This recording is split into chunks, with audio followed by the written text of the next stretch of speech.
ప్రభువైన యేసుక్రీస్తు నామంలో మీ అందరికీ మరొకసారి శుభములు. మరి వారం వెంబడి వారం జరుగుతున్న ఈ యొక్క ప్రతివార ధ్యానానికి మీ సమయాన్ని వెచ్చించి సహవాసం చేయటానికి దేవునితో మీరు అందరూ సమయానికి విచ్చేసినందుకు మిమ్మల్ని అందరినీ ప్రభు నామంలో నేను అభినందించుచున్నాను. ఈ దినము మనము ధ్యానం చేయవలసిన అంశం ఏంటంటే సెక్సగెసిమా అనేది మరి క్రీస్తు పునరుత్థానానికి ముందు 70వ రోజు సెప్తియగెసిమ, దానికి ముందు ప్రభువు రూపాంతరం చెంది 70వ రోజు సెప్తియగెసిమ, 60వ రోజు సెక్సగెసిమ, 50వ రోజు క్వింక్వగెసిమ. ఇవి అన్నీ అయిన తర్వాత 46వ రోజు నుంచి మనము మండల కాలంగా ధ్యానం చేయనున్నాం. ఇక్కడ మనం ఈ 3 ఆదివారాలు చూసినప్పుడు సెక్సగెసిమ ఇది అనగా 60వ రోజు. క్రీస్తు పునరుత్థానానికి ముందుగా 60వ రోజు. అందుకు గాను 3 వాక్య భాగాలు మనము పాత నిబంధన గ్రంథంలో నుంచి యెషయా 55 10-13 వచనాలు. రెండవది రెండవ తిమోతి పత్రిక నుంచి 4వ అధ్యాయం మొదటి 5 వచనాలు. అదేవిధంగా మార్కు సువార్త నుంచి 4వ అధ్యాయము 20-32 వచనాలు ఈ దినం మనం ధ్యానం చేయనున్నాము. ఎందుకంటే మూడిట్లకి ఇంటర్ రిలేషన్ సమన్వయం ఉంటుందని నేను ఎప్పుడు చెప్తూ ఉంటాను. అందుచేత మరి ఈ మూడు ఈ మూడు మనం కలిసి ధ్యానం చేయనున్నాము. సెక్సగెసిమ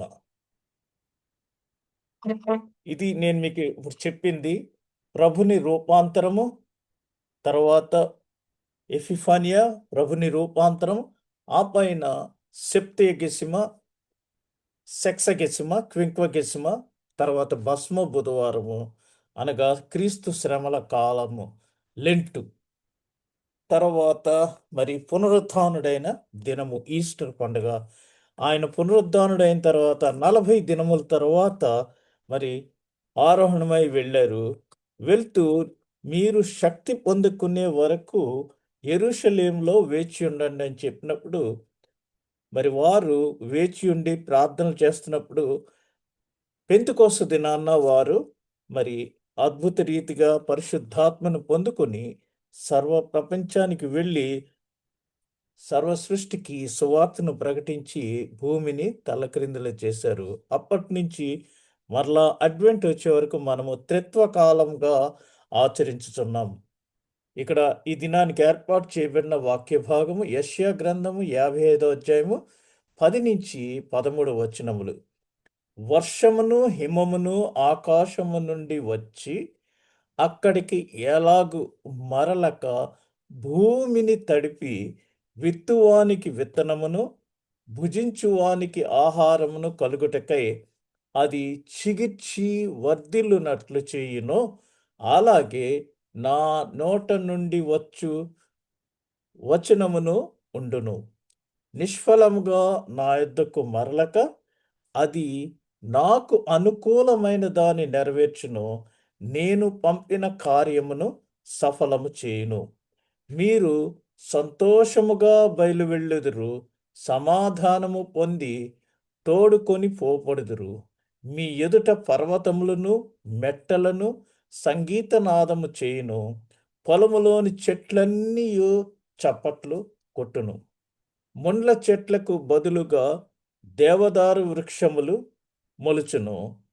దురదగొండి చెట్లకు బదులుగా గొంజి వృక్షములు ఎదుగును.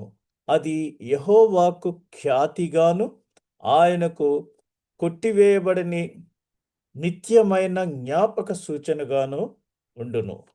మరి ఈ వాక్య భాగాల్లో మనం చూసినట్లయితే ప్రభువు దేవుడు తన ప్రణాళిక చొప్పున ఈ భూమి మీదకి ఏమేమి పంపించినాయన్నారో అవి ఎటువంటి కార్యము సఫలం చేస్తాయో, మరి సంగీతంతో సంతోషంగా మనము ఆ పొలములోని చెట్లన్నీ చప్పట్లు ఏ విధంగా కొడతాయో, ముండ్ల చెట్లకు బదులుగా దేవదారు వృక్షములు. మనము లెమ్ము తేజరిల్లుము అనే పాట పాడినప్పుడు అందులో ఒక వచనము గొంజి దేవదారు వృక్ష సరళ అని మరి ఆ పాటలో ఒక వచనం ఉంటది. మీరు తర్వాత చూద్దురు గాని నేను అన్నీ పెట్టలేదు. అది లెమ్ము తేజరిల్లుము నీకు వెలుగు వచ్చి ఉన్నది అనే పాటలో ఒక చరణంలో గొంజి దేవదారు వృక్ష అని సరళ అని ఒక మరి చరణం ఉంటుంది. అది మీరు ధ్యానం చేయొచ్చు తర్వాత. ఇక్కడ ఈ యెషయా గ్రంథంలో ఈ 8 ప్రవచనములు మరి ఇంకను అవి నెరవేరబడలేదు. నిరర్ధకమైనవి. ఏంటంటే అవి నా మాట నా దగ్గరకు వ్యర్థముగా తిరిగి రాదు. అది ఏమి చేయవలెనో అది నెరవేర్చును. ఇది 11వ వచనం. ఇందాక మనం చదువుకున్నది. నిష్ఫలముగా నా యొద్దకు మరలక అది నాకు అనుకూలమైన దాని నెరవేర్చును. నేను పంపిన కార్యమును సఫలము చేయును.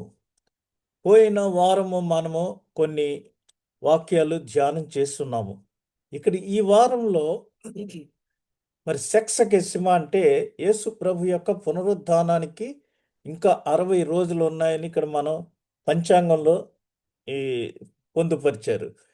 అనగా మరి ప్రభు ఈ లోకంలోనికి వచ్చి యేసు ప్రభు దేవుడు తండ్రి తనను ఎందు నిమిత్తమై పంపియున్నాడో అది వ్యర్థం కాకుండా ఆయన ఏమి చేయవలసి ఉన్నదో ఆయన ఏమి నెరవేర్చవలసి ఉన్నదో అవన్నీ చేయుటకు నేను పంపిన కార్యమును సఫలము చేయును అనేది యెషయా గ్రంథంలో ఒక ప్రవచనం ద్వారా ప్రవక్త ద్వారా దేవుడు మనకు తెలియజేసి ఉన్నాడు.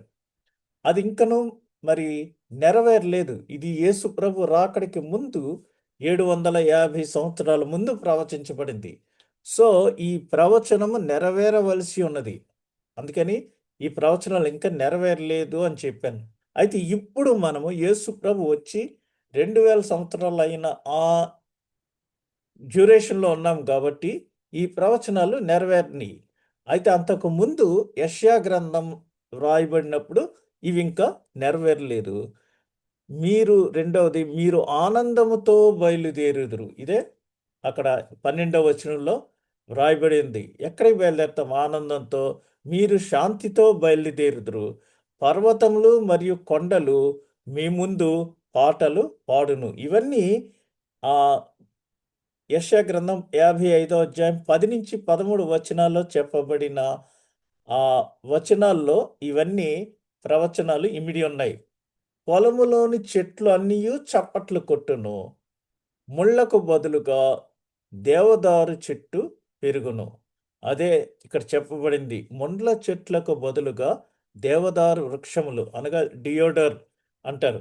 దేవదారు వృక్షాలు తిన్నగా పొడుగ్గా 13 అడుగులు, 14 అడుగులు ఇంకా ఎక్కువగా కూడా మరి హైట్ పెరుగుతాయి ఇవి.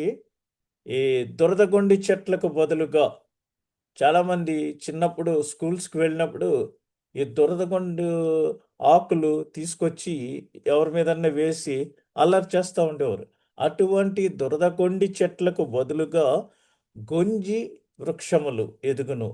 ఇది యెహోవాకు ఖ్యాతిగాను ఆయనకు కొట్టివేయబడని ఫరెవర్ రిమెంబరింగ్ అటువంటి జ్ఞాపక సూచనగాను ఉంటది. ముండ్ల చెట్టుకు బదులుగా గొంజి చెట్టు పెరుగును.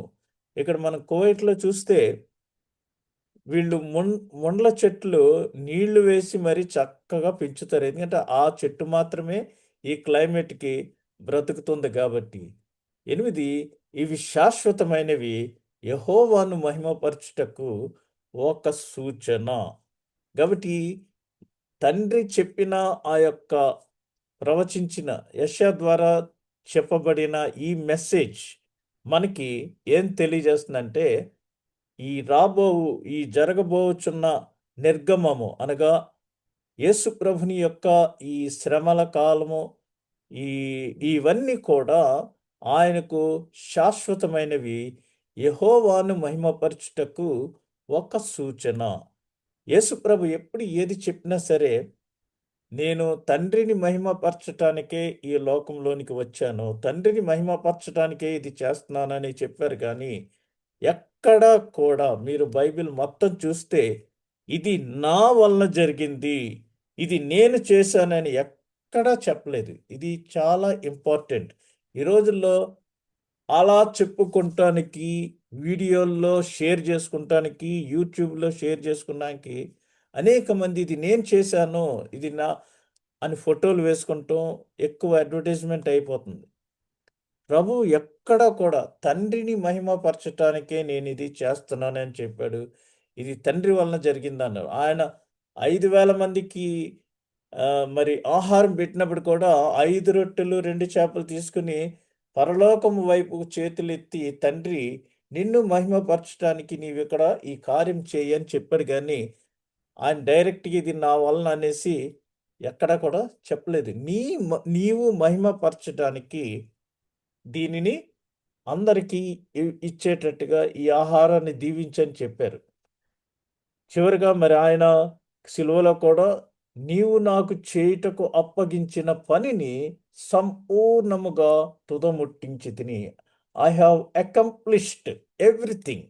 అకంప్లిష్డ్ అంటే ఇంక అసలేమి 24 క్యారెట్‌లు కాపర్ కూడా ఏమీ లేకుండా ఎలా ఉంటుందో అలాగా నేను 100% అన్నీ కూడా చేసేసాను. ఐ హావ్ అకంప్లిష్డ్ అని అంటారు. దాన్నే టెట్లెస్టాయ్ అంటారు. ఏ గ్రీకు భాషలో టెట్లెస్టాయ్ అంటే చేయుటకు నీవు నాకిచ్చిన పనులన్నీయు నేను సంపూర్ణముగా ముగించి తిని. ఐ హావ్ ఫినిష్డ్, అకంప్లిష్డ్, ఖలాస్ అని చెప్పడానికి టెట్లెస్టాయ్ అని చెప్తుంటారు. ఇది మరి యెషయా గ్రంథం ద్వారా దేవుడు తాను చేయబోచున్న ఆ పునరుద్ధాన కార్యక్రమం గురించి, ఆ మనిషిని లేపుట ద్వారా అది నేను చేస్తాను. ఇది చూడండి ఇక్కడ అక్కడ చెప్పబడింది ఈ విషయాలు. నే నిష్ఫలముగా నా యొద్దకు మరలక అది నాకు అనుకూలమైన దాన్ని నెరవేర్చును. నేను పంపిన కార్యమును సఫలము చేయును. ఆయన ఎందుకు ప్రభువుని లోకంలోనికి పంపాడో అది సఫలం చేయటానికి ఈ యొక్క మరి ప్రవక్త ద్వారా ఆయన మనకు తెలియజేశాడు. ఇప్పుడు మనము పత్రిక వాక్య భాగంలో చూస్తే తిమోతికి వ్రాసిన 2వ పత్రిక 4వ అధ్యాయము మొదటి వచనం నుంచి చూస్తే దేవుని ఎదుటను సజీవులకును మృతులకును తీర్పు తీర్చు క్రీస్తు యేసు ఎదుటను ఆయన ప్రత్యక్షత తోడు ఆయన రాజ్యము తోడు నేను ఆనబెట్టి చెప్పునదేమనగా ఇది మరి పౌలు గారు తన ఆత్మీయ కుమారుడైన తిమోతికి ఉద్దేశించి ఆయన వ్రాసిన లేఖ చివరిగా ఆయన చెప్తున్న విషయాలు వాక్యమును ప్రకటించుము సమయమందును అసమయమందును ప్రయాసపడుము సంపూర్ణమైన దీర్ఘశాంతముతో ఉపదేశించుచు ఖండించుము గద్దించుము బుద్ధి చెప్పుము. There is no time. అన్ టైంలో కూడా అయ్యో నాకు ఇప్పుడు నైట్ అయిపోయింది, ఇంకిప్పుడు నిద్ర వస్తుంది అలా ఏమి కాకుండా ప్రభువు కొరకు మనము వాక్యం ప్రకటించటానికి సమయమందు అసమయమందు ప్రయాసపడవలసిన వారమైనాము. సంపూర్ణమైన దీర్ఘశాంతం పేషెన్స్ తోటి మరి మనము ఈ యొక్క పనిని వాక్యాన్ని ప్రకటించాలి, ఉపదేశించాలి. ఉపదేశించడం అంటే మరి వారికి అర్థమయ్యేటట్టు చెప్పవలను. అవసరమైనప్పుడు ఖండించాలి. వాక్యం ద్వారా మనము కొన్ని విషయాల్ని ఖండించాలి, కొన్ని విషయాల్లో గద్దించాలి, బుద్ధి చెప్పాలి. అంతేగాని మనకి తెలిసిన వాక్యాన్ని మనము దాన్ని ఒక వెపన్ కింద యూజ్ చేయకోకుండా నాకెందుకులే అని ఉంటే మరి అలనాడు మార్టిన్ లూథర్ ఈ సంఘ సంస్కరణ చేసి ఉండేవాడు కాదు. కాబట్టి మార్టిన్ లూథర్ వల్లే అనేక మంది సంఘ సంస్కరణ చేయాలన్నా, శిష్యుల వల్లే ప్రాణాలకు తెగించి మరి అనేక చోట్ల సువార్త ప్రకటించబడాలన్నా ఖండించాలి, గద్దించాలి, బుద్ధి చెప్పలేను.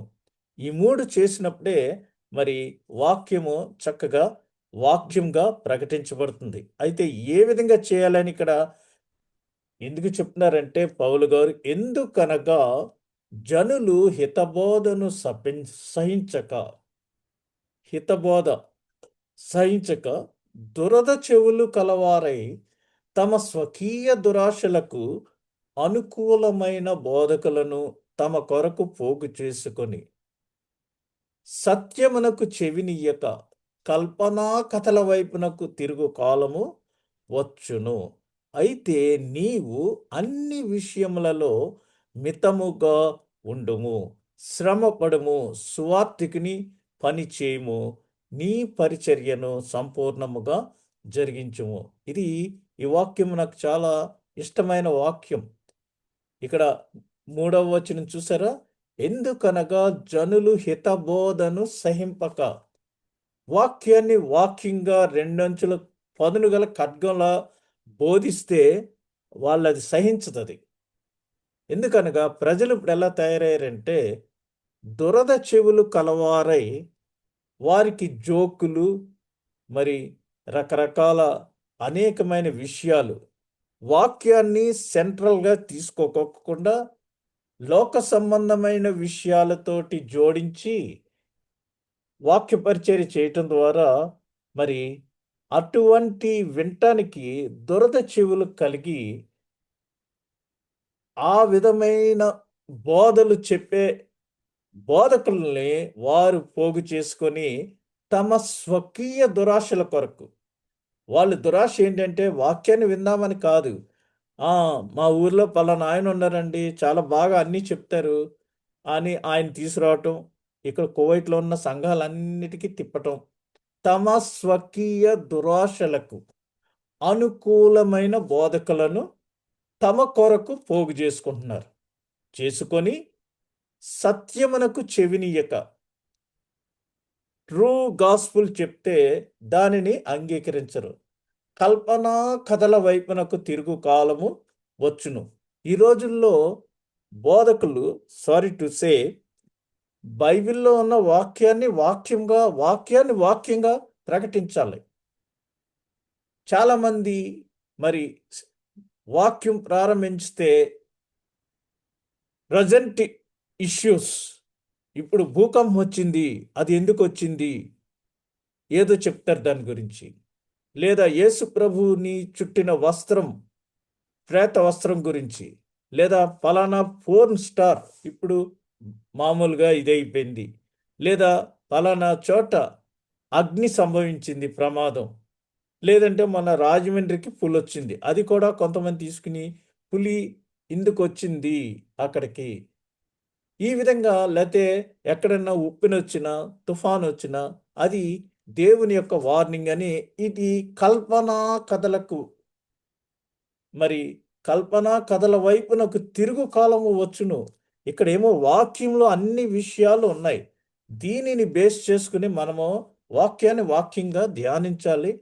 అది వదిలేసి మరి అబ్బా ఏం చెప్తున్నారండి ఆయన అని మధ్యలో పొడుపు కథలు, వాక్యం ఒక 40 నిమిషాలు ఉంటే అందులో 30 నిమిషాలు లేదా 25 నిమిషాలు ఈ లోక సంబంధమైన జోకులతో సంబంధమైన విషయాలు చెప్పటం ద్వారా దురద చెవులు అలవాటైపోయి మరి కేవలం ఆ కల్పనా కథల వైపుకు తిరుగు కాలం వచ్చేసింది. ఆల్రెడీ మనం చూస్తున్నాం. కాబట్టి అటువంటి ఇప్పుడు ఇందాక వాక్యం ఏం చెప్పింది? ఉపదేశించుము, ఖండించుము, గద్దించుము, బుద్ధి చెప్పుము.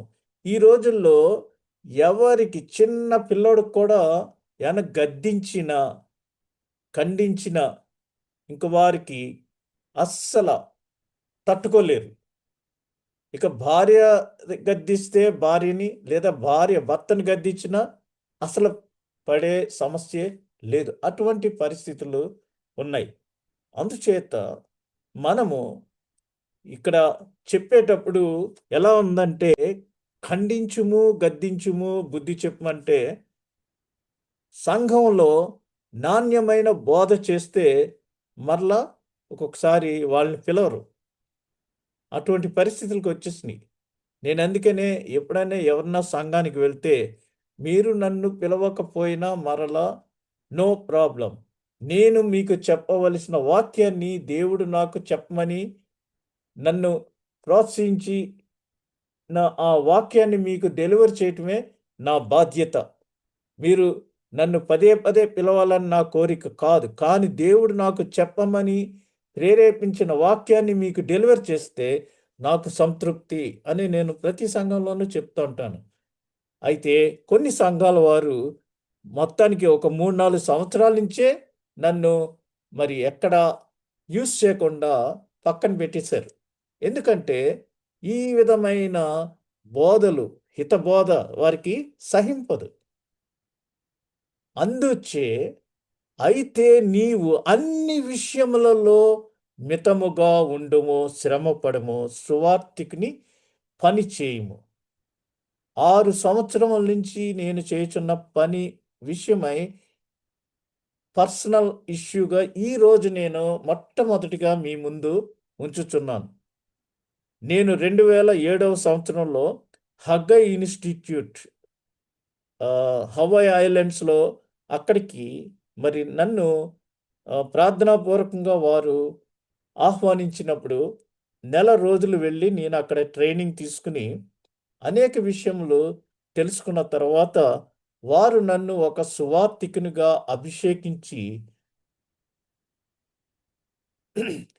ఏం చెప్పారంటే, తోడేళ్ల మధ్యకు గొర్రెల్లా మిమ్మల్ని పంపించుచున్నాము అని మమ్మల్ని ఎక్విప్ చేసి ఆధునిక పద్ధతుల్లో సువార్తీకరణ ఏ విధంగా చేయాలి ఇవన్నీ చెప్పి అనేక విషయాలు కమ్యూనికేషన్ ఏ విధంగా చేయాలి, ఎవరితోనైనా మాట్లాడేటప్పుడు ఎటువంటి సరళమైన భాషలో వారిని మాట్లాడాలి, మనం మాట్లాడే మంచి మాటల వల్ల వారు చక్కగా వింటారు, ఆకర్షితులవుతారు. ఆ విధంగా ఎలా చేయాలనేది ఒక 26 రోజులు వారు నాకు ట్రైనింగ్ ఇచ్చి ప్రపంచంలో అనేక ప్రాంతాల నుంచి వచ్చారు. అక్కడ వారు మమ్మల్ని అందరినీ అభిషేకించి పంపించి ఉన్నారు. ఆ దినమున మేమందరము ముఖ్యంగా ఇండివిడ్యువల్‌గా నాకు సమయమనక, అసమయమనక డ్యూటీ తర్వాత ఎప్పుడు సమయం ఉన్నా, ఆ సమయంలో ఎవరు ఎక్కడికి పిలిచినా 5 మందున్నా, 10 మందున్నా, 100 మందున్నా, మైక్ ఉన్నా లేకపోయినా, స్టేజ్ ఉన్నా లేకపోయినా, నేను వెళ్ళి నీ కొరకు నేను సువార్త ప్రకటించుదును అని నేను దేవునితో చేసుకున్న నిబంధనను ఇప్పటికీ నేను మరి కంటిన్యూ చేస్తున్నాను. ఎందుకంటే నీవు అన్ని విషయములలోనూ మితముగా ఉండుము. వాక్యాన్ని వాక్యంగా బోధించినందుకు నన్ను చాలా విషయాల్లో దూరముగా మరి కొన్ని సంఘాలు పెట్టినియి. అందుమూలాన నేను చాలా అన్ని విషయాల్లో మితముగా ఉన్నాను. నేను దేవునితో చేసుకున్న నిబంధనను గురించి శ్రమపడుచున్నాను. సువార్తికుని పని చేయుచున్నాను. ఇది నేను అన్వయించుకున్న ముఖ్యమైన వచనం. ఎందుకంటే కరోనా టైంలో ఎవరు కూడా మరి శ్రమకాల ధ్యానాలకి అటెండ్ అవ్వలేని పరిస్థితుల్లో మీకు అందరికీ తెలుసు. అంత మరి లాక్‌డౌన్ అయిపోయిన సమయంలో ఈ జూమ్ టెక్నాలజీ ద్వారా అందరికీ శ్రమకాల ధ్యానాలు చేస్తే బావుంటదనే ముఖ్యమైన ఉద్దేశంతో 2020 నుంచి ఈ కార్యక్రమం ప్రారంభించాను. ఇప్పటికి 6 సంవత్సరాలు మరి చక్కగా ఇది నడుస్తుంది దేవుని కృపలో. అందును బట్టి నేను ఎంతగానో ఆశీర్వదించబడ్డాను. మీరు కూడా నన్ను ఎంతగానో ఎంకరేజ్ చేస్తున్నందుకు, నా కొరకు ప్రార్థన చేస్తున్నందుకు మీకు వందనాలు. ఈ 6 సంవత్సరాల్లో మరి అనేకమైన ఇబ్బందుల్ని నేను ఎదుర్కొన్నాను. ఎందుకంటే నీవు ఇలా చేస్తే ఎలాగా, అలా చేస్తే ఎలాగా అని చాలామంది నన్ను మరి ఫిల్టర్ చేయటం మొదలుపెట్టారు. నేను దేవునికి విధేయుడినై ఉంటాను గాని మనుష్యులకు కాదు అని నేను శ్రమపడుచు మరి నా మెయిన్ గోల్ ఏంటంటే ఎప్పుడు ఏ వాక్యాన్ని బోధించినా అందులో సువార్తకు సంబంధించిన విషయాలు క్రోడీకరించి, జోడించి బోధించటం నా యొక్క ముఖ్యమైన ధ్యేయం. ఏది చెప్పినా సరే, ఎటువంటి సమయంలోనైనా సరే, నేను మీకు తెలియజేస్తున్నాను. మీరు హోటల్‌లో కూర్చుని టిఫిన్ చేస్తున్నా, ఒకవేళ మీ స్నేహితులు బార్‌లో కూర్చున్నా, వారి దగ్గర మీరు కూర్చొని సువార్త సంబంధమైన విషయాలు బోధించటం ద్వారా ఒక్కొక్కరు ఒక్కొక్క ఈవెన్ ఒక భక్తుడు, ఒక మిషనరీ ఈ డ్రగ్ అడిక్ట్స్‌కి ప్రకటించటానికి, సువార్త ప్రకటించటానికి వాళ్ళలో ఒక మనిషిగా అనగా ఇతను కూడా ఒక డ్రగ్ అడిక్ట్‌గా, బట్ నిజానికి అతను డ్రగ్ అడిక్ట్ కాదు. కానీ వాళ్ళ కోసం తను కూడా డ్రగ్స్ సేవించేవాడుగా వెళ్ళి వారికి అక్కడ కూర్చుని సువార్త ప్రకటించాడు. అలా కాకపోతే సువార్త ప్రకటించడానికి వచ్చాడంటే వాళ్ళు అసలు రానివ్వరు, చంపేస్తారు. అందుమూలాన మరి మీరు ఎక్కడ, ఏ సమయంలో, ఎక్కడ ఉన్నా సరే మీరు మరి ఆ విధంగా ఆహ్, వీరు बाद में आ जाओ, उधर रख के जाओ नहीं तो. అందుమూలాన మీరు ఏ విషయంలోనైనా సరే, ఎక్కడ ఉన్నా సరే, ట్రైన్‌లో జర్నీ చేస్తున్నా, బస్సులో వెళ్తున్నా, మీ ప్రక్క వారు మిమ్మల్ని ఏమడిగితే అది ఆ విషయంలో మీరు ఇంటరాక్ట్ అయ్యి, సువార్తను మీరు ప్రకటించబద్దులమై ఉన్నాం. మనం అందరము కూడా. మన పరిచర్యను సంపూర్ణముగా జరిగించవలసిన వారమై ఉన్నాం. ఎందుకంటే, మనము అందుకొరకు పిలువబడి ఉన్నాం. మన బాధ్యత. ప్రతి వారము మనము సంస్కారంలో, పరిశుద్ధ సమభాక్తంలో చేయి వేసినప్పుడు, ప్రభువు వచ్చు పర్యంతము, మన మరణ పర్యంతము ఆయన యొక్క శరీర మరణ పునరుద్ధానంలో ప్రకటించబద్దులమై ఉన్నాము. సువార్త ప్రకటించడం అంటే బైబిల్ తీసుకుని ఆదికాండం నుంచి ప్రకటన గ్రంథం వరకు మరి రివ్యూ చేయటం కాదు. యేసుక్రీస్తు ఈ లోకంలోనికి వచ్చాడు. మానవులెవరూ నశించిపోకుండా ఉండటానికి తండ్రి ప్రేమించి మనలను ఆయన పంపించాడు. ఆయనొచ్చి మనందరి పాపముల కొరకు మరణించాడు. ఆయన మరణించి తిరిగి లేచాడు. ఆ విధంగా దేవుడు మనకొక అద్భుత కార్యాన్ని, నిరీక్షణని నెలకొల్పాడు. అందుచే ఆయన యందు విశ్వాసం ఉంచినట్లయితే మనము నిత్యజీవం పొందుతాము. ఆయన యొక్క శరీర, మరణ, పునరుత్థానములు ఈ 3 అంశములు ఇతరులకు అర్థమయ్యేటట్టు చెప్పడమే సువార్త. మీరింక ఏ విధంగా అయినా చెప్పండి. దానికి ఈ 3 అంశాలు చెప్పడమే సువార్త. అందుచేత మరి ఒక్కొక్కసారి మనం ఈ పనులు చేసినప్పుడు కొన్ని కొన్ని సంఘాలకి కిట్టవు. ఎందుకంటే సత్య బోధ చేస్తే వాళ్ళకి రావాల్సిన కానుకలు రావు, తగ్గిపోతాయి. లేదా మరి కొంతమంది వారి వైపు మళ్ళుతారని, ఫ్యానిజం ఎక్కువైపోతుందనేసి ఈ విధంగా ఉన్నప్పుడు నీవు అన్ని విషయములలోనూ మితముగా ఉండుము. నేను వెళ్ళే నా మెయిన్ సంఘంలో నేను చాలా మితముగా ఉంటాను. మీకందరికీ తెలుసు నా విషయం. ఎందుకంటే నేను బయట సంఘాలకు ఎక్కువగా వెళ్తున్నందుకు ఈ సంఘంలో నాకు ఏ విధమైన ఆధిక్యతలు లేకుండా ఉన్నా నేను మితముగానే ఉన్నాను, శ్రమ పడుచున్నాను. నా పని ఏమిటంటే నేను దేవునితో నిబంధన చేసుకున్నది ఏంటంటే మనుష్యులతో కాదు, దేవునితో నేను చేసుకున్న నిబంధన ప్రకారము నేను సువార్తికుని పని చేయుచున్నాను. అందుకు మీరు సాక్షులు.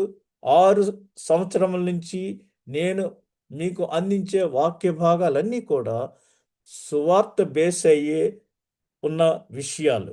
కాబట్టి ఈ పరిచర్యను సంపూర్ణంగా జరిగించవలెను. ఇక్కడ మనము ఈ తిమోతి వ్రాసిన ఈ పత్రికలో ఉన్న భాగాలు చూస్తే ఇక్కడ 2 రకముల 2 తరగతుల తీర్పులు ఉన్నాయి. ఒకటేంటంటే సజీవులు అనగా మనము జీవించి ఉన్న వారము మరియు చనిపోయిన వారు. చనిపోయిన వారు కూడా ఈ ఇద్దరు కూడా తీర్పుని ఎదుర్కొనవలెను. క్రీస్తులో సజీవులు మరియు చనిపోయిన వారు ప్రభువునందుండి నిద్రించిన వారు. ప్రభువునందు నిద్రించారు. మామూలుగా నిద్రించలేదు. ప్రభువునందుండి నిద్రించారు. వారు క్రీస్తులో సజీవులు. చనిపోయిన వారు రెండవ రాకడకు మరియు 1000 ఏళ్ల రాజ్య స్థాపనకు కనీసం 7 సంవత్సరముల ముందు ఆయన గాలిలో కనిపించినప్పుడు వారు ఎత్తబడుదురు. క్రీస్తు వచ్చినప్పుడు ముందు మృతులైన వారు ఎత్తబడుదురు అని చెప్పిన ప్రకారంగా ఆయన గాలిలో కనిపించినప్పుడు వారు ఎత్తబడుదురు. ఇక్కడ 2 తిమోతి 2 అధ్యాయం 7 వచనంలో, నేను చెప్పు మాటలు ఆలోచించుకొనుము, అన్ని విషయములందు ప్రభువు నీకు వివేకము అనుగ్రహించును. నేను చెప్పు మాటలు ఆలోచించుకొనుము. పౌలు గారు చెప్తున్నారు, నీకు అన్ని విషయాల్లో కూడా ప్రభువే వివేకమును అనుగ్రహించును. నేను మరొక విషయాన్ని మీతో పంచుకోవాలని ఇష్టపడుతున్నాను. నేను ఎక్కువ పర్సనల్ విషయాలు ఎక్కువ చెప్పను. అయితే ఈ విషయం మీకు తెలియచేస్తాను. ఎందుకంటే ఈ విధంగా నేను ట్రైనింగ్ అయి వచ్చిన తర్వాత 2007 సంవత్సరంలో నేను ఈ విధమైన తర్బీదును పొంది వచ్చాను. 2008 సంవత్సరంలో నేను ఒక కన్సల్టెంట్‌గా పనిచేస్తున్నప్పుడు ఎక్కువ సార్లు సైట్‌కి వెళ్ళి నేను విజిట్ చేసి అన్ని చూసి వస్తూ ఉండాలి. అయితే నేను సైట్‌కి ఎక్కువ సార్లు వెళ్తే అది ఆ పని చేసే కాంట్రాక్టర్‌కి చాలా ఇబ్బందికరంగా ఉంటుంది. అందుచేత ఆ కాంట్రాక్టరు ఎంపీడబ్ల్యూ ఇంజినీర్‌కి రిపోర్ట్ చేశాడు. ఆ ఇంజినీర్ అస్తమాను వస్తుంటే మాకు చాలా ఇబ్బందిగా ఉంటుంది అనేసి. అప్పుడు ఎంపీడబ్ల్యూ ఇంజినీర్ నా దగ్గరికి వచ్చి, "జోసెఫ్, నువ్వెందుకు ఊరికనే ఎండలో వెళ్లి కష్టపడుతున్నావు? Relax and take rest. No problem. ఏమన్నా అవసరమైతే వాళ్ళు పిలుస్తారు. అప్పుడు వెళ్లి చూడు. చక్కగా ఇంటర్నెట్ పెట్టుకో. ఎవరితోనన్నా చాట్ చేసుకో. No problem. ఇక్కడే ఉండు. సైట్‌కి అవసరమైనప్పుడు ఎళ్దువు గాని" అని చెప్పినప్పుడు, అప్పుడు నేను చక్కటి ఇంటర్నెట్ పెట్టుకొని, మరి బైబిల్ స్టడీకి సంబంధించిన సైట్స్ ఎక్కడ ఎక్కడ ఉన్నాయో అనేది ప్రభువు నాకు చూపించాడు. అన్ని విషయముల యందు ప్రభువు నీకు వివేకమును అనుగ్రహించును అనేది అక్కడ నెరవేరింది. ఎలా అంటే కంప్యూటర్‌లో మరి బైబిల్ స్టడీకి సంబంధించిన సైట్స్ ఏముంటాయో ఆ సైట్స్‌లోకి ఆటోమేటిక్‌గా ప్రభువు నన్ను నడిపించాడు. ఆ 2 సంవత్సరములు నేను చక్కగా ఈ బైబిల్ స్టడీకి లేతే ప్రసంగాలకి సరిపడా అంశాల్ని ఎక్కడెక్కడి నుంచి ఏది సేకరించవలనో తెలుసుకున్నాను. ఆ విధంగా మరి ఆ ఇంజినీర్ నన్ను, "నువ్వు ఆఫీస్‌లో కూర్చొని పని చేసుకో" అంటే, నేను వెళ్ళి ఒక గంట మామూలు నా పని చేసిన తర్వాత మిగిలిన 6, 7 గంటలు కూడా ఇదే పని. రకరకాల బైబిల్స్, ట్రాన్స్‌లేషన్స్, కామెంటరీస్ అవన్నీ ఇంటర్నెట్‌లో చూసుకుంటాం. ఎక్కడ ఏది పొందుపరిచారో అవన్నీ సేకరించుకుంటూ ఒక చోట పెట్టుకుని, అప్పుడు నేను ఒక సంవత్సర కాలం మరి బైబిల్ స్టడీ చేశాను. మా తల్లి సంఘంలో ఇక్కడ కువైట్‌లో. అది నాకు ఎంతగానో స్ఫూర్తినిచ్చింది. ఆ సంవత్సరం అంతా కూడా నేను సంపూర్ణముగా తృప్తి తీరా సంఘానికి ఏ ఏ అంశములు, ఎటువంటి సమయాల్లో బోధించవలసిన అంశాలు ఏమై ఉన్నవో అవన్నీ ఆ సంవత్సర కాలమంతయు కూడా నేను బోధించాను. అది నాకు ఎంతో సంతృప్తిగా ఉంది. ఈ అవకాశం కూడా నాకెలా వచ్చిందంటే, మా వదిన గారు ఆహ్, ష్ లేట్ శాంతా డానియల్ గారు, ఆవిడి ఈ యొక్క బైబిల్ స్టడీలో ఉండి తను లీవ్‌కి వెళ్తూ, నేను వచ్చే వరకు ఇది మీరు తీసుకోండి అని నన్ను ఇంట్రొడ్యూస్ చేసి వెళ్లారు. తీరా వెళ్ళిన తర్వాత మరి మా తోడల్లుడు గారికి హార్ట్ ఆపరేషన్ చేయటం వల్ల ఆవిడ లీవ్ ఇంకొక 2 నెలలకి ఎక్స్‌టెండ్ చేసుకున్నారు. ఈ 4 నెలలు నేను ఈ బైబిల్ స్టడీ చేయటానికి దేవుడు నాకు ఆ విధంగా కృపను అనుగ్రహించారు. ఆ తర్వాత ఆవిడ లీవ్ నుంచి వచ్చి మా వదిన గారు లీవ్ నుంచి వచ్చేసిన తర్వాత ఇది నువ్వు చేస్తేనే బావుంటది. యూ ప్లీజ్ కంటిన్యూ అనేసి, నాకు ఆ సంవత్సరమంతా నువ్వే చెయ్యి అనేసి, సంఘంలో ఉన్న పరిపాలక పెద్దలు వీరందరూ కూడా ఆ అవకాశాన్ని ఆ సంవత్సరం అంతటికి పొడిగించారు. దేవుని కృపలో నేను తెలుసుకున్న జ్ఞానాన్నంతా ఆ సంవత్సరం అంతటిలో ఆహ్, ఏ సమయంలో ఏది బోధించాలో అవన్నీ కూడా ఆ సంఘంలో చెప్పడానికి దేవుడు నాకు కృప అనుగ్రహించాడు. కాబట్టి అన్ని విషయముల యందు ప్రభువు నీకు వివేకమును అనుగ్రహించును. ఏది ఒకసారి బయలుదేరితే ఏ సైట్లోకి వెళ్ళాలో, ఎక్కడి నుంచి ఏది కలెక్ట్ చేసుకోవాలో, ఇవన్నీ కూడా ఈ నావిగేషన్ అంతా కూడా ఆటోమేటిక్గా ప్రభు మనకి చూపిస్తాడు.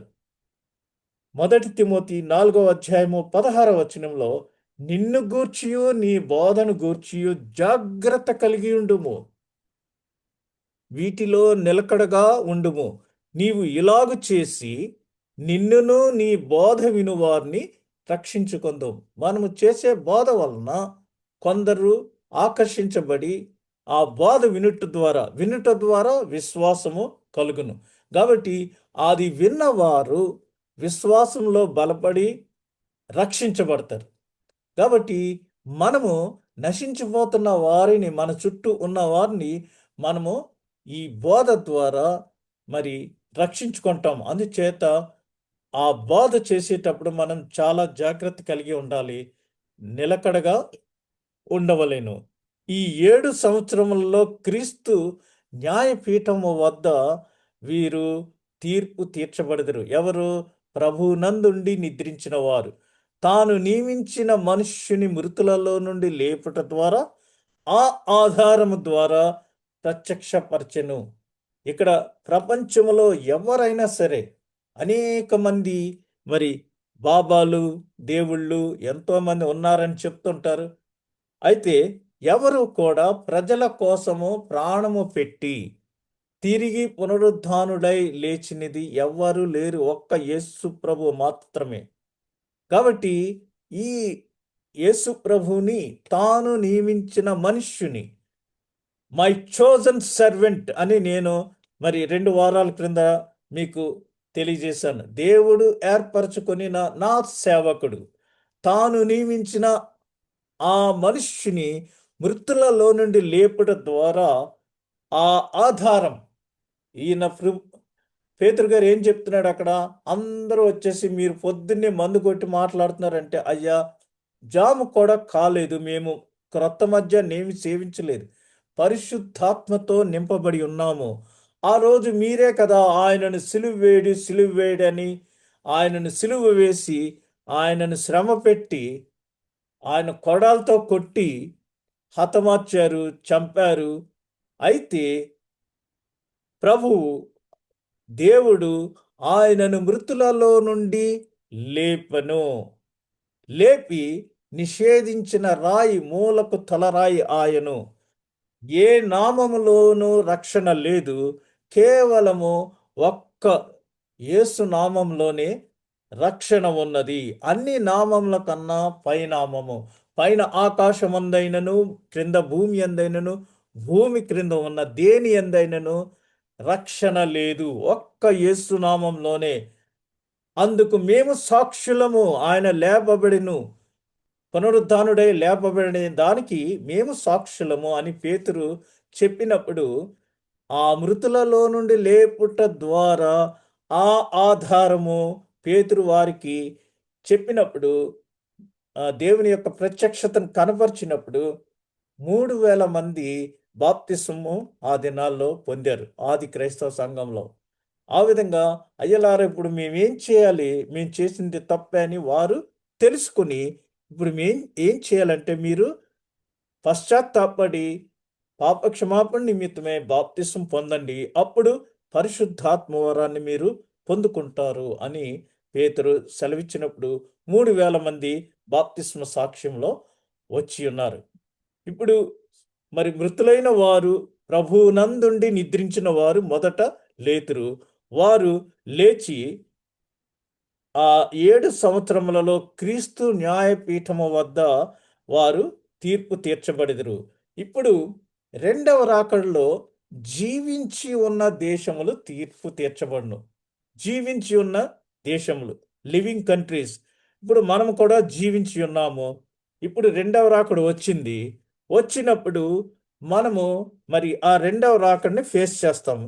చేసినప్పుడు పోయిన వారం నేను మత్తయి సువార్త 25వ అధ్యాయము మరి 14 నుంచి 30 వచనములు, దేవుని రాజ్యము దేనితో పోల్చబడింది అని 5 తలాంతులు, 2 తలాంతులు, 1 తలాంతు వాళ్ళకి అప్పగించి వారి దగ్గర నుంచి రిటర్న్ తీసుకున్న ఆ దృష్టాంతాలన్నీ మీకు ఉపమానం తెలియజేశాను. ఇప్పుడు 31వ వచనం నుంచి చూస్తే, మహిమతో మనుష్య కుమారుడు ఆయనతో కూడా సమస్త దూతలను వచ్చినప్పుడు ఆయన తన మహిమ గల సింహాసనము మీద ఆసీనుడై ఉండును. అప్పుడు సమస్త జనములు, ఇదే జీవించి ఉన్న దేశములు, సమస్త దేశములు, సమస్త జనులు ఆయన ఎదుట పోగు చేయబడుదురు. గొల్లవాడు మేకలలో నుండి గొర్రెలను వేరుపరచినట్లు ఆయన వేరుపరిచి కుడి వైపున గొర్రెలను ఎడమ వైపున మేకలను నిలవబెట్టును. ఈ విషయం పోయిన వారం కూడా మనము ధ్యానించి ఉన్నాము. కాబట్టి కుడి వైపున గొర్రెలను ఎడమ వైపు మేకలను ఆయన నిలవబెట్టి, మీరు కుడి వైపున ఉన్న వారిని చూచి, నా తండ్రి చేత ఆశీర్వదింపబడిన వారలారా రండి, లోకము పుట్టినది మొదలుకొని మీ కొరకు సిద్ధపరిచిన రాజ్యమును స్వతంత్రించుకొనుడి అని చెప్పి, నేను మీ దగ్గరికి వచ్చినప్పుడు మీరు నాకు ఈ విధంగా చేశారంటే, ప్రభువా మేమెప్పుడు నీకు ఇచ్చాము అంటే, అప్పుడు ప్రభు ఏం చెప్తున్నారంటే, నేను ఎల్లప్పుడూ రోగినై ఉండుటైనను చెరసాల ఉండుటైనను చూచి నీ యొద్దకు వచ్చితిమని ఆయనను అడిగాను. అందుకు రాజు, మిక్కిలి అల్పులైన ఈ నా సహోదరులలో ఒకనికి మీరు చేసితిరి గనుక మీరు చేసితిరని నిశ్చయంగా మీతో చెప్పుచున్నానని వారితో అనును. అంటే మరి ఒక సంఘంలో చక్కటి స్కిట్ కూడా వేశారు. ఎక్కువగా చెప్తా ఉంటారు, ఈ దినము ప్రభువా మా ఇంటికి భోజనానికి రాని ఒక స్త్రీ ఆహ్వానించింది, ప్రభు వస్తానన్నారు. అందుచేత ఆమె మరి భారీ ఎత్తున అన్ని బిర్యానీలు అన్నీ చేసేసి పెట్టింది. ప్రభు రాలేదు. 12 అయిపోయింది, 1 గంట అయిపోయింది. ఈ లోపల ముగ్గురు బిచ్చగాళ్ళు వచ్చి భిక్షాంది అంటే, రే పైకి పో, ప్రభు వచ్చే టైం అయింది, అది ఇది. తీరా 1 గంట అయిపోయింది. 2 అయిపోయాక ప్రార్థన చేస్తే, అమ్మ నేను ముగ్గురులో వచ్చి వెళ్ళాను, నువ్వు నాకేం భోజనం పెట్టలేదు అని చెప్పినప్పుడు ఆమెకు కనువిప్పయింది. చాలామందికి మరి మానవ సేవయే మాధవ సేవ అని అన్నారు. మరి ఎందుకు అన్నారు? అది మనము ప్రక్కవారి, నిన్ను వలె నీ పొరుగువానిని ప్రేమించుము. ఎవడు నా పొరుగువాడు అని అడిగినప్పుడు, హూ ఇస్ మై నైబరర్ అని అడిగినప్పుడు, మరి మంచి సమరయుడు స్టోరీ అక్కడ చెప్పారు యేసు ప్రభు. ముగ్గురు వెళ్ళిపోయారు. ఒకడు లేవీయుడు, ఇంకొకడు యాజకుడు. అయ్యో నాకు టైం అయిపోతుంది ఆరాధనకి అనేసి, ఎందుకు ఇవన్నీ అనేసి వెళ్ళిపోతే, మంచి సమరయుడు ఆగి అతనికి అన్ని సపర్యలు చేశాడు. కాబట్టి హూ ఈజ్ యువర్ నైబర్, నీ పొరుగువాడు ఎవడు అని చెప్పినప్పుడు, నిన్ను వలె నీ పొరుగువానిని ప్రేమించు. ఎక్కడో ఉన్న వాళ్ళు దేశాంతరాల్లో ఉన్నాయి, నేను సేవలు చేస్తున్నానని చెప్తున్నారు.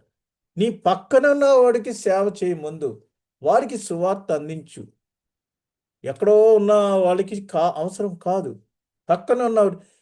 రాజశేఖర్ రెడ్డి, దివంగత వైఎస్ఆర్ ఎప్పుడు ఒక మాట చెప్తా ఉంటాడు, కన్న తల్లికి భోజనం పెట్టలేనోడు పినతల్లికి కోక పెడతానన్నాడట. అది ఇప్పుడు చేస్తున్న క్రైస్తవులు పనితీరు. ప్రక్కన ఉన్నవాడికి, కన్న తల్లికి భోజనం పెట్టలేడు. కరోనా టైంలో ఎవరు ఎవరిని కనికరించారు? ఎవరు ఎవరిని ప్రేమించారు? అలా కాకుండా ఎక్కడో ఉన్న వాళ్ళకి నేను కోక పెడతాను అన్నారట. కాబట్టి మన ప్రక్కన మనతో ఉంటున్న వాళ్ళకి ఏమైనా అవసరతలు ఉన్నాయా అని మనం వారిని గమనించాలి. ఉపవాసం చేసేస్తున్నాం, మేము దశంభాగం ఇచ్చేస్తున్నాము అని అన్నారు. దేవుడు ఏం చెప్తున్నాడు? యెషయా గ్రంథం 53వ అధ్యాయంలో చూడండి. యెషయా గ్రంథం 53వ అధ్యాయంలో ఆయన ఏం చెప్తున్నాడంటే, మీరు ఉపవాసం చేసేటప్పుడు ఇలా చేస్తున్నారే, అది నాకు నిజమైన ఉపవాసమా అని. మీరు చేయవలసింది ఏంటంటే, మరి దిక్కులేని పిల్లలను, అనాథ పిల్లలను, విధవరాండ్రను మీరు మరి ఆదరించాలి. అది నాకు ఇష్టమైన ఉపవాసము. అంతేగాని ఈ టైపు కాదు అని మరి ఇక్కడ ప్రభు మనకి తెలియజేస్తున్నారు. ఎందుకంటే ఈ మనము మండల కాలంలో ఉపవాసముల గురించి ఎక్కువగా చర్చిస్తా ఉంటాము. ఈ మండల కాలమంతే చాలామంది మరి ఉపవాసాల గురించి ఆహ్, మాట్లాడుతూ ఉంటారు. అయితే ఉపవాసం అంటే ఏంటంటే దేవునికి మనం సమర్పించుకోవటం. Dedicating our bodies. అంటే తగ్గించుకొని, వాసం అంటే దేవునితో సహవాసం చేయటం. కాబట్టి ఆ విధంగా మనము దేవునితో సహవాసం చేయాలి. ఆయన వచ్చినప్పుడు మనము గొర్రెల మందలోకి చేర్చబడేటట్టుండాలి కుడివైపుకు. అంతేగాని మేకల వైపుకి కాదు. 1000 సంవత్సరముల తరువాత చనిపోయిన దుష్టులు తీర్పు తీర్చబడెదరు. అది ప్రకటన గ్రంథంలో ఉంది. అన్ని తీర్పులు 1000 ఏళ్ల చివరి నాటికి ముగియును. పాపము చేసిన వారు మరణమునకు అర్హులైతే తీర్పు తీర్చబడెదరు. మరియు ఆ తీర్పు అమలు చేయబడుతుంది. అందుచేత మరి యెషయా గ్రంథం 11వ అధ్యాయము 3-10 వచనాల్లో అక్కడ కొన్ని విషయాలు వ్రాయబడి ఉన్నది. ఏంటంటే, ఆలకించుడి, ప్రభు సైన్యములకు అధిపతియగు యెహోవా పోషణమును, పోషణాధారమును, అన్యో అన్నోదకముల ఆధారమంతయు, పోషణమంతయు, శూరులను, యోధులను, న్యాయాధిపతులను, ప్రవక్తలను, సోదెగాండ్రను, పెద్దలను, పంచాది శతాధిపతులను, ఘనత వహించిన వారిని, మంత్రులను, శిల్పశాస్త్రములను ఎరిగిన వారిని, మాంత్రికులను యెరూషలేములో నుండియు, యూదయ దేశంలో నుండియు తీసివేయును అని ఇక్కడ ఈ విషయాలన్నీ చెప్పి చివరిగా యెహోవా మహిమగల దృష్టికి తిరుగుబాటు చేయునంతగా వారి మాటలను, క్రియలను ఆయనకు ప్రతికూలముగా ఉన్నవి. వారి ముఖలక్షణమే వారి మీద సాక్ష్యమిచ్చును. తమ పాపములను మరుగు చేయక సొదొమ వారి వలె వారి దాని బయలుపరచును దాన్ని బయలుపరచుదురు. తమకు తామే వారు కీడు చేసుకొని ఉన్నారు. వారికి శ్రమ. మీకు మేలు కలుగునని నీతిమంతులతో చెప్పుము. వారు తమ క్రియల ఫలము అనుభవించుదురు. This is the judgement.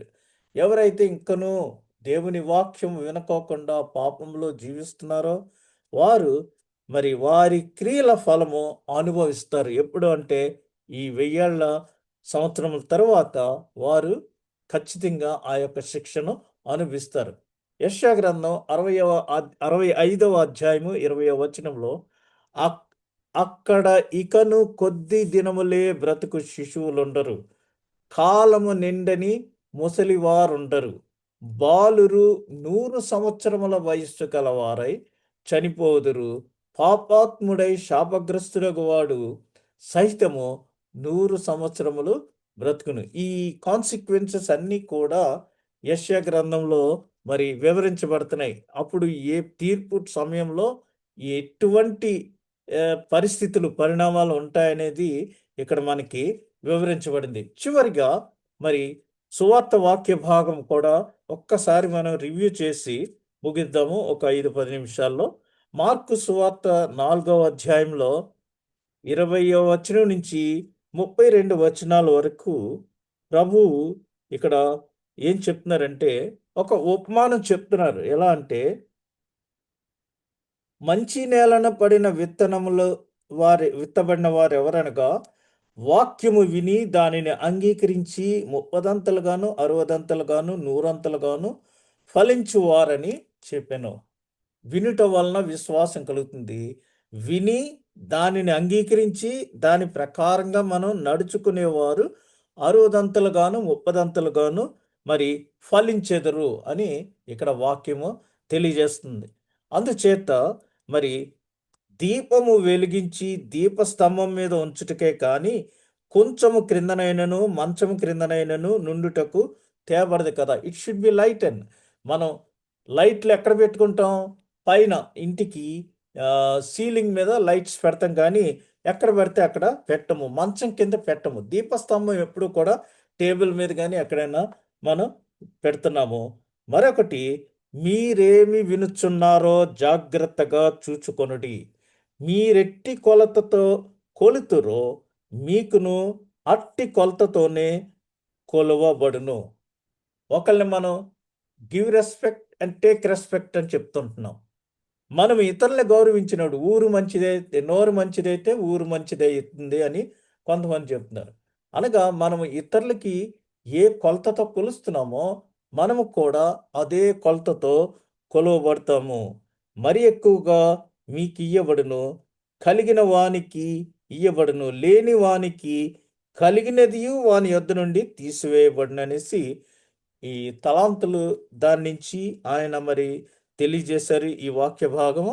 మరి ఒకటి ఏంటంటే మరి ఒక మనుష్యుడు భూమిలో విత్తనము చల్లి రాత్రింబగళ్ళు నిద్రపోవచ్చు మేల్కొనుచుండగా వానికి తెలియని రీతిగా ఆ విత్తనము మొలిచి పెరిగినట్లే దేవుని రాజ్యం ఉన్నదనేసి ఆయన చెప్తూ మరి మనకి ఒక ఉపమాన రీతిగా భూమి మొదట ఆ, మొలకను, తరువాత వెన్నును, ఆ తరువాత వెన్నులో ముదురు గింజలను తనంతట తానే పుట్టించును. పంట పండినప్పుడు కోతకాలం వచ్చినదని సేద్యగాడు వెంటనే కొడవలి పెట్టి పోయినని చెప్పెను. ఇక్కడ మనం తెలుసుకోవాల్సిన విషయం ఏంటంటే ఏ ఉపమానముతో దానిని ఉపమ ఆ, ఉపమించదము అని చూస్తే భూమి మీద ఉన్న విత్తనములన్నిటికన్నా చిన్నదైన విత్తనం ఏదంటే ఆవగింజ. అయితే ఇది విత్తబడిన తర్వాత అది మొలిచి ఎదిగి కూర మొక్కలన్నిటికంటే పెద్దదై గొప్ప కొమ్మలు వేయును. ఆకాశ పక్షులు దాని నీడను నివసింపగలవనెను. వారికి వినుటకు మరి ఈ విధమైన చిన్న విత్తనం పెద్ద వృక్షం కింద అయ్యి ఆకాశ పక్షులు వచ్చి దాని మీద విశ్రమించే అంత పెద్ద చెట్టు కింద అది కొమ్మలు వేసి ఎదుగుతుందని చెప్తున్నారు. అందుకనే ఒక్కొక్క మినిస్ట్రీకి కొన్ని కొన్ని పేర్లు పెట్టుకుంటూ ఉంటారు. ఇక్కడ ఏంటంటే ఆలివ్ మినిస్ట్రీ అంటారు, లేదా ఒలీవా మినిస్ట్రీ అది. ఇంకొకటి మస్టర్డ్ మినిస్ట్రీ, ఆవగింజ. ఆవగింజ ఆవాలు ఉన్నాయి కదా, ఆవాలు ఎంత చిన్నగా ఉంటాయి, లేదా మరి ఈ గింజలు చిన్నగా ఉంటాయి, దాని నుంచి ఒక పెద్ద వృక్షం అవుతుంది. కాబట్టి మస్టర్డ్ మినిస్ట్రీ అని పెడతారు. అంటే ఆవగింజంత విశ్వాసం ఉన్నా నీకు ఈ కొండను వెళ్ళి సముద్రంలో పడవేయమంటే అది వెళ్ళి పడుతుంది. మనం చేసే ఆ చిన్న పరిచర్య వలన పెద్ద వృక్షంగా మారే అవకాశం ఉంటుంది. అంచేత మరి మనము ఇతరులు ఏ కొలతతో కొలుస్తామో అదే కొలతతో దేవుడు మనల్ని కొలుస్తాడు. చాలామంది అనుకుంటారు ఆ, వారు చేసింది ఎక్కడో కాదు, ఈ భూమి మీద ఉండగానే వారు అనుభవిస్తారనేసి. ఒకవేళ మీరు ఎవరినైనా తప్పుగా తక్కువగా చూసారా, డిస్క్రిమినేషన్ అంటారు కదా, ఆ డిస్క్రిమినేషన్ ఏదో తిరిగి మన మీదకే వచ్చి మనము కూడా అదే డిస్క్రిమినేషన్కి లోన్ అవుతాం. ఇది ఎలా జ్ఞానోదయం అయిందంటే మరి భారతదేశానికి స్వాతంత్రాన్ని సంపాదించి లేతే లీడ్ చేసింది గాంధీ అని చెప్తా ఉంటారు. అతనికి జ్ఞానోదయం ఎక్కడి నుంచి అయిందంటే మరి సౌత్ ఆఫ్రికాలో అతను ఫస్ట్ క్లాస్లో వెళ్ళనీకోకుండా కుక్కను ఫస్ట్ క్లాస్లో కూర్చోబెట్టి అతను సంచి బయటికి విసిరేసినప్పుడు మరి అప్పుడు అతనికి జ్ఞానోదయమైంది భారతదేశంలో స్వాతంత్రాన్ని సంపాదించాలని. అందుకు బైబిల్‌లో ఉన్న కొండ మీద ప్రసంగము, బియాటిట్యూడ్స్ అంటారు. అనగా మత్తయి సువార్త 5వ అధ్యాయంలో యేసు ప్రభు కొండ మీద చేసిన ప్రసంగము ఆధారంగా అతను ఈ యొక్క మరి స్వాతంత్రం కోసం పోరాడాడు. మీకు కావలిస్తే ఆ టైటిల్ పెడతాను నేను. ఒక్కొక్క భక్తుడు ఏ విధమైన బోధను బైబిల్ నుంచి అడాప్ట్ చేసుకొని విజయాన్ని సాధించారో అవన్నీ మనము ధ్యానించుతాం. ఈ విధంగా మరి మనము ఏది ఇతరులను ఏ కొలతతో కొలుస్తామో అదే కొలతతో మనము కొలవబడతాము. అందుచేత మనము మంచి నేలను పడిన విత్తనముల వలె ఫలించి అభివృద్ధి పొందాలి. అందుకు వాక్యాన్ని విని దానిని అంగీకరించి మరి దాని ప్రకారం మనం నడుచుకున్నప్పుడు మనలో క్రీస్తు యొక్క ప్రేమను ఇతరులు గమనిస్తారు. ఆ యొక్క వెలుగును వారు చూస్తారు. మీ మనుష్యులు మీ యందున్న సత్క్రియలు చూచుట ద్వారా పరలోకమందున్న మీ తండ్రి మహిమపరచబడును. మనలో దేవుని యొక్క సత్క్రియలు మనం ఇతరులకు చూపించినప్పుడు పరలోక రాజ్యంలో తండ్రి మహిమపరచబడతాడు. లేదంటే ఈడి పేరు చూస్తే ఇలాగుంది, ఇది చేసి చూడు ఎలాగున్నాయో అని అన్నప్పుడు అది ఎవరికి అపకీర్తి అవుతుందంటే తండ్రిని అవమానపరిచినోళ్ళం అవుతాం. ఆ విధంగా కాకుండా మనం వాక్యము విని దానికి దాని ప్రకారంగా నడుచుకుని వాక్యాన్ని గ్రహించి ఆ ప్రకారంగా నడుచుకుంటానికి మనం అందరము స మరి ప్రయత్నించాలి. అప్పుడు ఈ వాక్యాలు వినుట ద్వారా మనము రక్షణలోనికి వస్తాము. ఎవరైతే రక్షణలో లేరో వారందరూ రక్షించబడటానికి అవకాశం ఉంటుంది. ఆ విధంగా చేయటానికి దేవుడు మనందరికీ తన యొక్క కృపను దయచేయునుగాక. ఆమేన్.